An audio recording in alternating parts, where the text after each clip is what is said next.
Okay, Zoom, this experiment needs ice cubes, string, and salt. So, what is the experiment?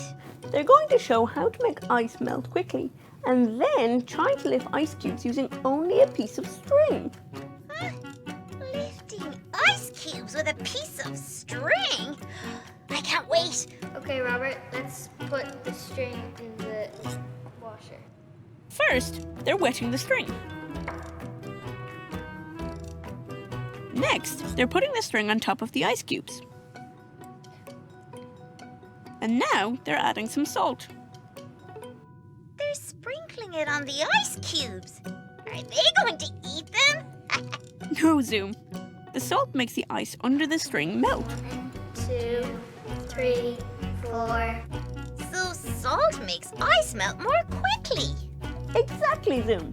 But how is that going to help them lift ice cubes with a string?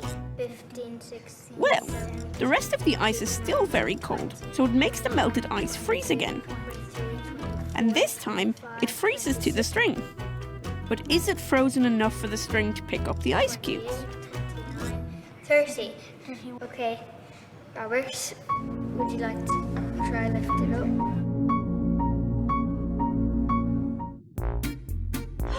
Yes, it worked! They've lifted the ice up with a string. Thanks, Alexandra and Robert. What a cool experiment.